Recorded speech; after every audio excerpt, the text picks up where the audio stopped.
Well, Steve, why don't we start this way? Okay. Why don't we just tell us a little bit about your story? Taxidermy is not something that I think people get into without a lot of thoughts. I mean, how'd you get into it? I got into taxidermy when I was about 8 years old.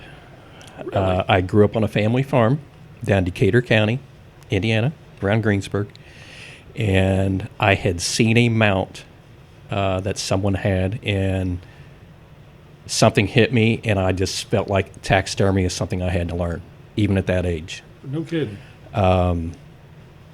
I had bought a course. In those days, actually, you didn't have the internet or anything like that. So they had a course in the back of, it was like Fur Fishing Game or Outdoor Life for $15. I didn't have $15, so I saved my money and bought the course, and that's how my career in taxidermy started. Do you remember what it was that you saw?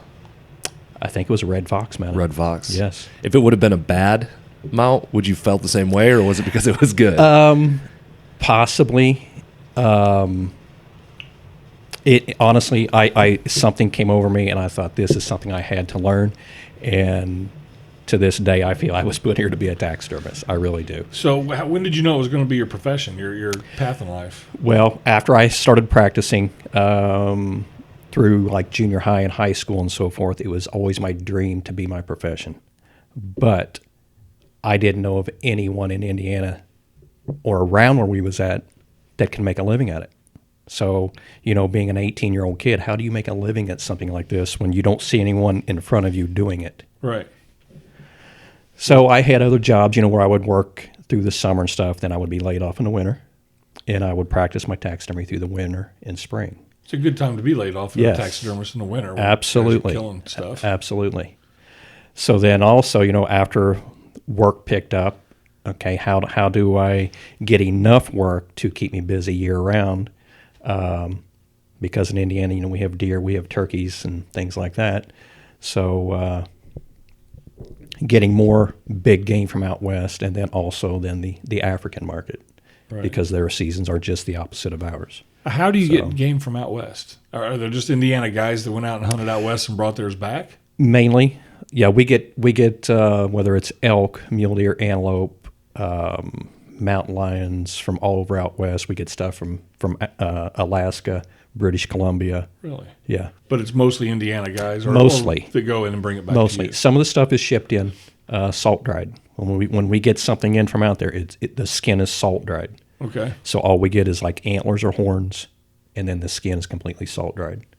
Very Yes. interesting. Yes. Yeah, I've noticed that, in the industry, or leasing's a good example, but there's everything seems to be going with YouTube in particular. Mm-hmm. DIY, do it yourself, and I'll full disclosure, 15, 20 years ago, I looked up. I thought taxidermy would be a great job. Mm-hmm. I was a fireman. All firemen have part-time jobs. Mm-hmm. Mm-hmm. 90% of them are cutting grass. Don't want to cut grass, bad allergies, just hate cutting grass.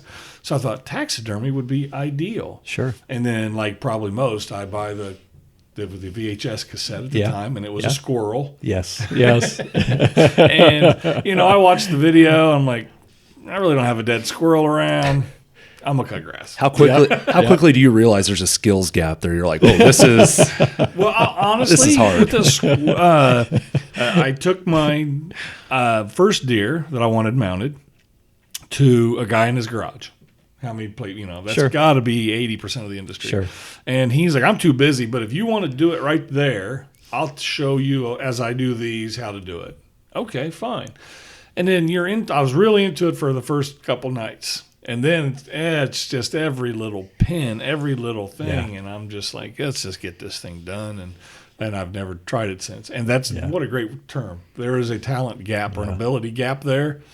And I think a lot of it's mental, frankly. I don't have the mental capacity to sit so long to make sure that it's perfect. That sound familiar? It does. I definitely have the patience for taxidermy, but there's other things in life that I do not have patience for.